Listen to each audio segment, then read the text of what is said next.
السلام علیکم۔ یہ کہانی اب اپنے آخری باب میں داخل ہو چکی ہے۔ محبت نے سب کچھ وار دیا، جنون نے سکون چھین لیا، اور اب باقی ہے صرف خاموشی، یادوں، سانسوں اور پچھتاؤں کی خاموشی۔ آج کی قسط میں سب سوالوں کے جواب ملیں گے۔ چلیے سنتے ہیں وحشت جنون کی قسط نمبر 32۔ میری جان، تمہیں فکر کرنے کی ضرورت نہیں ہے اور نہ ہی پریشان ہونے کی ضرورت ہے۔ میں ہوں نا تمہارے ساتھ، اور اگر تمہیں ایسا لگ رہا ہے کہ کوئی ہمیں دیکھ رہا ہے تو کیا ہوا؟ اب اتنا پیارا کپل ہے، کوئی نہ کوئی تو ضرور دیکھے گا، لیکن ہمیں نظر نہیں لگوانی چاہیے، اس لیے ہمیں پارک کی طرف چلنا چاہیے۔ چلو ہم پارک کی طرف چلتے ہیں۔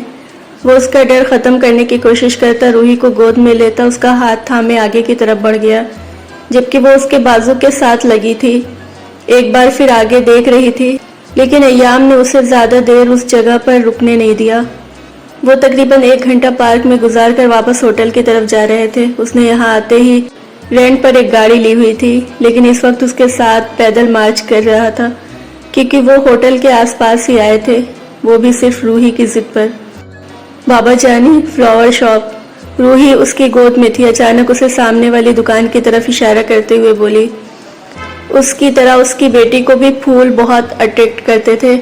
اس نے سامنے دیکھا جہاں باہر بہت پھول ہی پھول تھے، ہر نسل اور رنگ کے پھول وہاں موجود تھے، جبکہ ان کے پیچھے بیٹھی ایک پیاری سی خاتون شاید اس کو سیل کر رہی تھی۔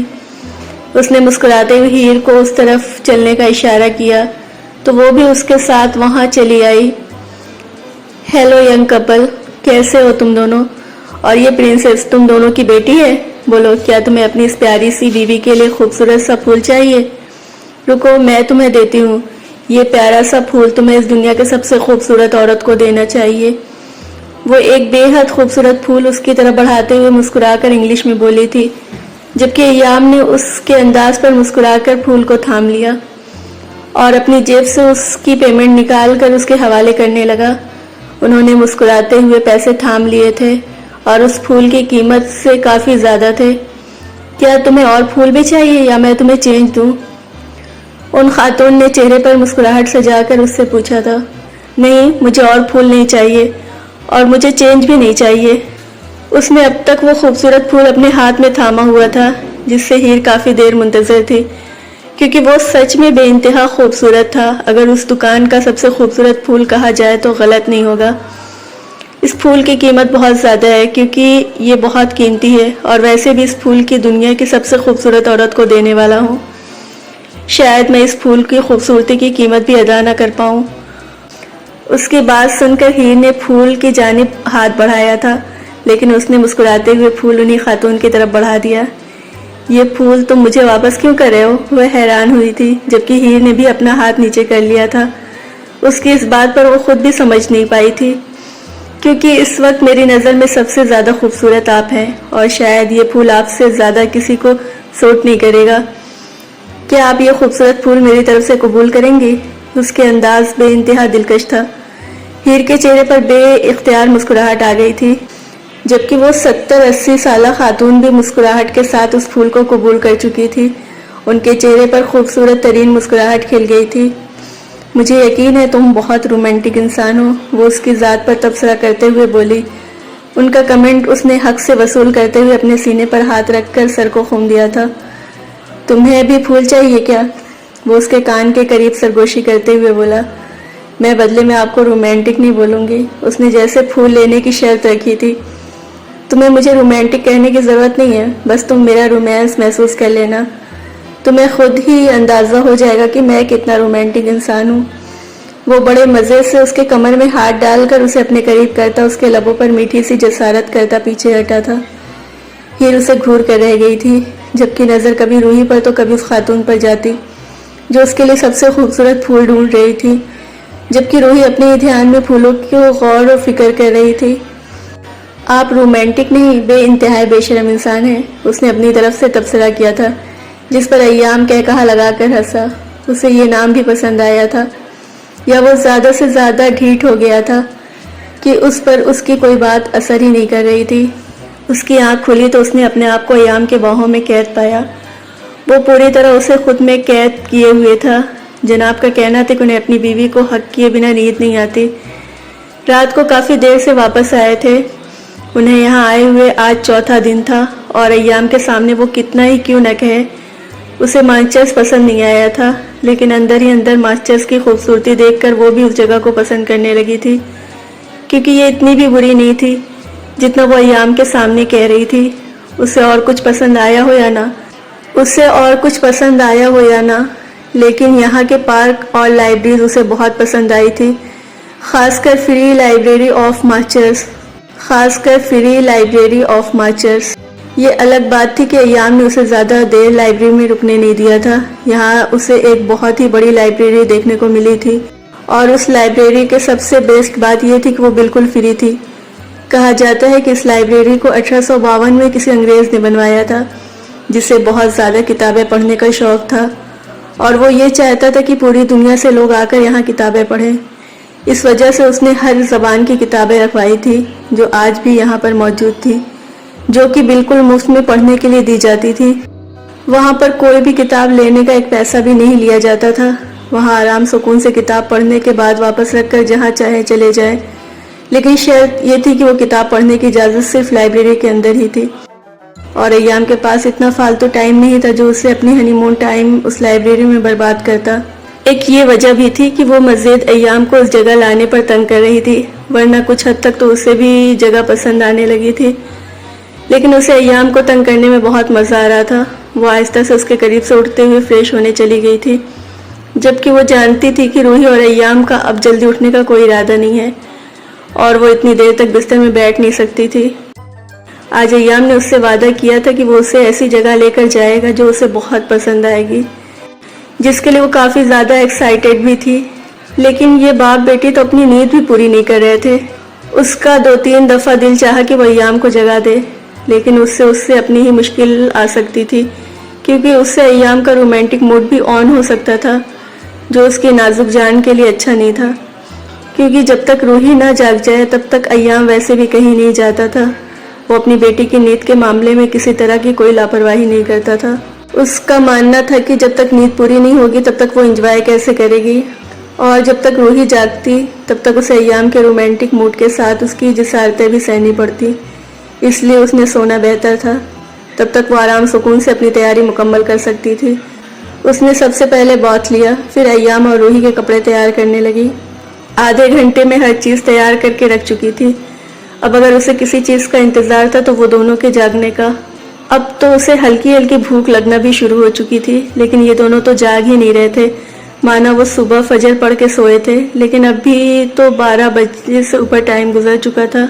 اب تو ان کا جاگنا بنتا تھا، لیکن یہ باپ بیٹی تو گھوڑے کیا پورا استقل بیچ کر سو رہے تھے، تو جاگنے کا نام ہی نہیں لے رہے تھے۔ اس سے پہلے وہ مایوس ہو کر بیٹھتے اسے روحی کی تھوڑی سی بہت حرکت محسوس ہوئی۔ وہ اگلے ہی لمحے روحی کے پاس آ گئی تھی اور آنکھیں ملتی اٹھ کر بیٹھ گئی تھی۔ جاگ گیا میرا بچہ؟ چلو اب جلدی سے آپ کو تیار کرتے ہیں، پھر ہم بابا کو جگائیں گے، اور پھر ہم باہر گھومنے جائیں گے جہاں بابا جانی آپ کو لے جانے کا وعدہ کیا تھا۔ وہ اسے اپنی باہوں میں اٹھا کر اس کے دونوں گالوں کو چومتے ہوئے بولی، نہیں، پہلے بابا جانی کو جگائیں، ورنہ پھر اتنا سارا ٹائم لگا دیں گے۔ اس نے اسے دیکھتے ہوئے بڑے کام کی بات بتائی تھی۔ ہاں، یہ بھی ٹھیک کہہ رہی ہو، پہلے ہم ان کو جگا لیتے ہیں، اس کے بعد ہم اب تیاری کریں گے، ورنہ ان کو تیار ہونے میں الگ سے 1 گھنٹہ لگ جائے گا۔ اس کی بات سے پوری طرح اتفاق کرتے ہوئے اسے ایام کے سینے پر بٹھا چکی تھی، اور اب ایام جانے اور اس کی بیٹی، اٹھو اٹھو، سنبھا آ گیا، ہم نے جانا ہے گھومنے کے لیے۔ وہ اس کے سینے پر دراز اور ڈانس کرتے ہوئے آنکھیں کھولنے پر مجبور کر چکی تھی۔ اسے آنکھیں کھولنے پر مجبور کر چکی تھی۔ اسے جاگتے پا کر اس سے پہلے کہ وہ بھاگتے اگلے ہی لمحے اسے پکڑ کر اپنے سینے میں بھیجتا گدگدی کرنے لگا تھا، اور وہ کھلکھلاتے ہوئے اپنی ماں کو پکارنے لگی تھی تاکہ وہ آ کر اس کے باپ سے بچائے، لیکن نہیں، ہیر ایسا ہرگز نہیں کر سکتی تھی، اسے بھی تو اپنی جان بہت پیاری تھی۔ لیکن اب وہ معصوم بچی کا کیا کرتی جو اس کی منتظر تھی؟ اس کے لیے تو اس سے خطرے مول لے بیٹھی تھی۔ ایام چھوڑ دیں پلیز، وہ میرے کہنے پہ آپ کو جگا رہی تھی۔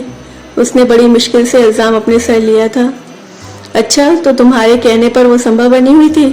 شرم نہیں آتی ایک معصوم سے بندے کی نیند برباد کرتے ہوئے؟